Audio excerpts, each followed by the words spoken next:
c'est avec ça que je nourris ma famille.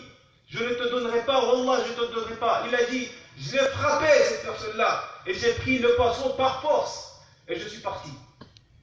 Et il dit que, alors que j'étais sur le chemin de retour, et le poisson, il n'était pas encore mort totalement, il a ouvert sa bouche et il m'a mordu le pouce. J'ai ressenti une douleur très intense que même, je ne peux pas décrire cette douleur-là. Il n'y a que Allah qui peut connaître cette douleur-là. Une douleur très intense. Il a dit, je suis parti chez moi, j'ai mangé le poisson. Je n'ai même pas réussi à dormir la nuit, tellement la douleur était intense. Et le lendemain, j'ai décidé d'aller voir le docteur. Et quand j'ai vu le docteur, il m'a dit, ça c'est le début de la gangrène. C'est une infection qui s'est faite dans le pouce. Et la seule solution, c'est de couper le doigt. Il a coupé mon doigt. Je suis rentré chez moi. Quelques jours passèrent et la douleur a commencé à se faire ressentir. Mais cette fois-ci, il se ressent dans la main. Il a dit, j'ai commencé à avoir une douleur pas possible, subhanallah. Il a dit, je suis reparti voir le docteur. Il m'a dit, non, maintenant tu coupes la main, parce que sinon ça va monter jusqu'au bras. Et tu seras obligé de couper le bras. Il coupe la main. Il est reparti. Et encore, l'histoire a recommencé. Il commence à ressentir cette douleur au niveau de l'avant-bras. Subhanallah, il a dit, non, j'ai même pas pu. C'était pas possible de maîtriser cette douleur. Je suis reparti encore voir le docteur. Il m'a dit, ya Abdallah, coupe encore l'avant-bras, sinon ça va toucher tout le corps. Il est reparti, et encore ainsi de suite, jusqu'à arriver à l'épaule.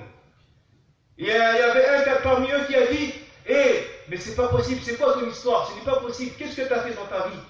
Et là, il est revenu l'histoire du poisson, l'homme au poisson. Il a dit, oui, j'ai pris ce poisson auprès de cette pauvre personne qui voulait nourrir sa famille.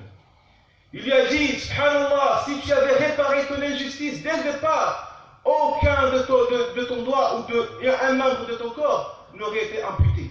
Subhanallah. Il a dit, maintenant tu vas chercher cette personne et demande pardon, sinon ça sera tout ton corps qui va prendre et tu vas mourir comme ça, subhanallah. Et il est parti, cette personne, désespérément, aller chercher l'homme au poisson. Il a fait toutes les rues. Et finalement, il l'a trouvé. Et quand il l'a trouvé, il est tombé sur lui, dans ses genoux, il me demande. Il a dit, pardonne-moi, s'il te plaît. Mais il était dans un état, subhanallah, inimaginable. Même la personne au poisson, il l'a même pas reconnu. Il a dit, mais t'es qui toi? Tu es qui? Il a dit, tu te rappelles pas, je suis l'homme au poisson. Et subhanallah, la personne, l'homme au poisson, il est pris de pitié, il a commencé à pleurer. Il a dit, t'inquiète pas, je te pardonne. Il n'y a pas de problème, je te pardonne. Donc quand il a pardonné cette personne, il a dit, ok, tu m'as pardonné, alhamdulillah, shukran. Walakin, je voulais quand même te demander quelque chose. Est-ce que tu as invoqué contre moi? Il a dit, oui, bien sûr, j'ai invoqué contre toi. J'ai invoqué contre toi. Il a dit, qu'as-tu dit? Il a dit, quand tu as pris le poisson par force, j'ai demandé Allah, j'ai dit, oh Allah, mon Seigneur, tu m'as montré sa puissance dans ma faiblesse.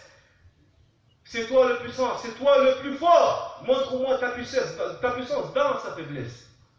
Et bien voilà ce qui s'est passé. Et donc cette personne-là a dit, Allah certes t'a montré sa puissance dans ma faiblesse. Mes chers frères et sœurs, craignez l'injustice. Craignez l'injustice. Le prophète sallallahu alayhi wa sallam, quand il a envoyé Mu'adh ibn Jabal au Yémen, il lui a dit, Ya Mu'adh, ittaqi da'wat al-mazloum. Crains l'invocation de l'opprimé, car entre elle et Allah, il n'y a pas de voile, c'est une invocation qui monte directement, il n'y a pas de voile, elle est exaucée 100%. Il lui a dit, ittaqi da'wat al-mazloum. Il n'y a pas de voile, cette invocation, mes chers frères et sœurs. Combien aujourd'hui, mes chers frères et sœurs, de sœurs, ils se plaignent en disant que mon mari me tape, mon mari me frappe injustement. Et ces personnes-là,